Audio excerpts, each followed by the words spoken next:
With over 100 million reads, a massive global fan base, and a consistently top-ranked spot on Top Us, The Beginning After the End was easily one of the most anticipated manhwa to get an anime adaptation. But when the trailer finally dropped, fans were confused, disappointed, and even angry. Low frame rates, awkward character models, subpar motion, everything about the trailer screamed low budget, which left everyone wondering, why did one of the most popular webtoons get such poor animation quality and such a small budget? Let's unpack the theories from business decisions and studio politics to fan backlash and what might mean for the future of TBATE.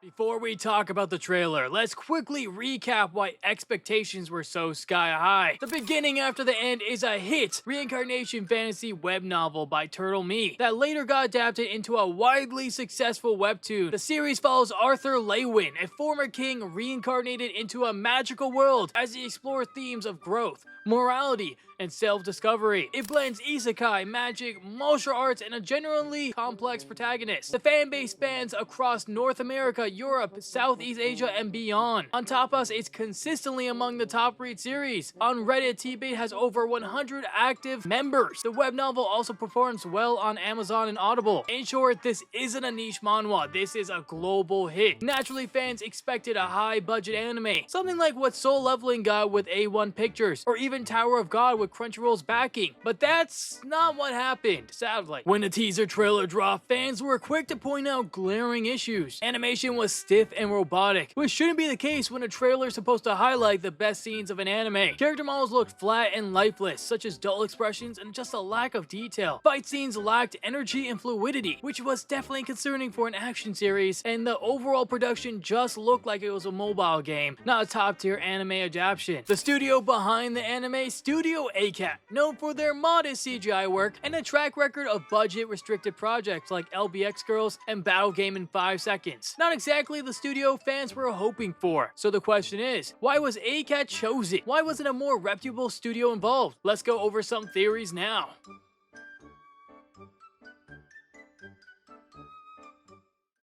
One of the more widely discussed theories is that the licensing rights were sold prematurely or cheaply, possibly by Top Us or a third party. Top Us, while a major player in the webtoon world, doesn't have the same global anime adaptation infrastructure as something like Webtoon or Crunchyroll. It's possible that Top Us or the author's representatives sold adaptation rights to a smaller Japanese production committee that was willing to produce an anime regardless of the quality. This kind of thing has happened before. Other popular webtoons like Noblesse and God of High School were licensed quickly and adapted with mixed results. In TBATE's case, the team behind it may have prioritized getting an anime made, any anime, over waiting for a bigger production offer. In short, the rights may have been sold to whoever came knocking first.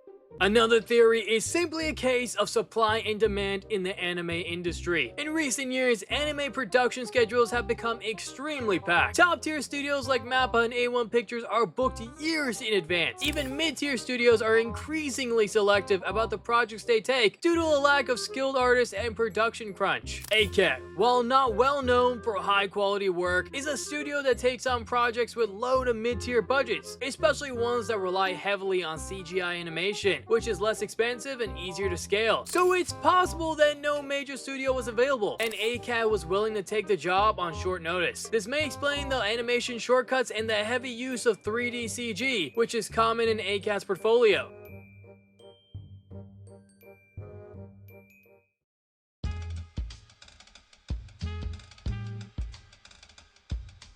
This theory digs deeper into production strategy. Many anime, especially adaptations of popular novels or webtoons, are created as marketing tools, not prestige projects. The idea is to create just enough content to promote the original work and drive sales, whether that's the web novel, the webtoon, merchandise, or games. If the production committee behind TBATE had limited funding or didn't see value in spending big, then a small, safe investment through ACAT may have been seen as good enough. This is called the commercial test balloon approach. Release a small budget adaptation and see if it gains enough traction to justify a reboot, remake, or bigger investment later. A similar thing happened with Arfuriata, which had a famously terrible first season before getting a higher budget sequel. In other words, the bad animation might be by design, just a low risk investment to test the waters.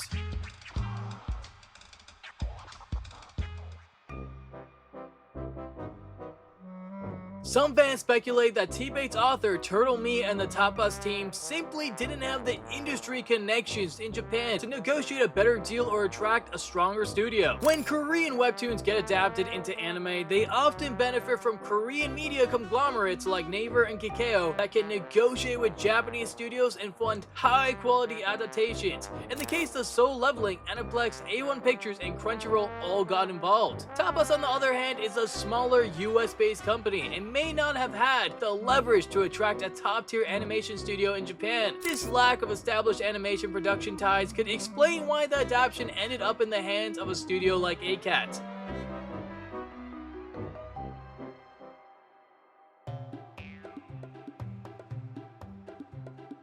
Another possible reason the production committee may have misunderstood the audience expectations. TBATE is a web novel and manhwa that thrives in English-speaking markets, especially the US, Philippines, Canada, and India. But Japanese studios sometimes prioritize their domestic market first and may have not understood how seriously international fans take animation quality. To some investors, TBATE might have seemed like a mid-tier isekai story, indistinguishable from others in the genre, and therefore not worth a big budget. This misunderstanding of the global fan base could have led to an underfunded adaptation. This is a classic case of underestimating the IP's power, which fans feel is insulting to the source material. And when it comes to fan reactions, the backlash was immediate, getting comments like, "This looks like a fan animation, the beginning after the end of my expectations, and TBATE deserved better." Many fans compared it to Soul Leveling, which received a gorgeous adaptation from A1 Pictures, others pointing out that even lesser known webtoons had better trailers than what TBATE got. The result? A wave of disappointment, meme compilations, and even petitions calling for a remake or cancellation. Some fans even reached out to Turtle Me directly, who had responded with caution saying he's grateful for the opportunity but understands fans' concern.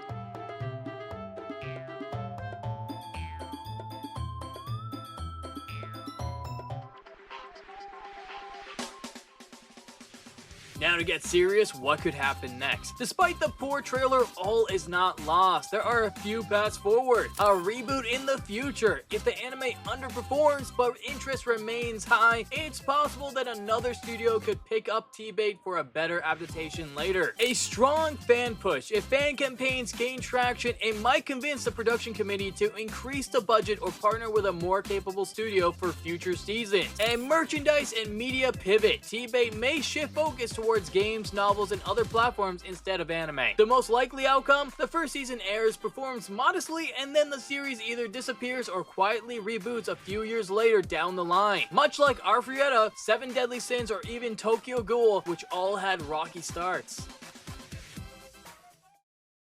In the end, the beginning after the end deserved better. Fans had every reason to expect a high-budget, high-impact anime that matched the emotional and narrative depth of the webtoon. Instead, they got a trailer that felt rushed, low-effort, and far below the standards of today's top anime. But that doesn't mean the story ends here. Arthur Lewin's journey is far from over, and so is the journey of this IP. With the right support, enough fan pressure, and perhaps a second chance, TBATE could still rise from the ashes. Let me know what you think in the comments below. Do you think the adaptation can be saved? Would you still watch it despite the poor animation? And what studio do you wish had picked up TBATE? If you enjoyed this breakdown, don't forget to like, subscribe, and hit the bell for more deep dives into your favorite anime and webtoon series. Thanks for watching, and remember, sometimes even kings have to start over.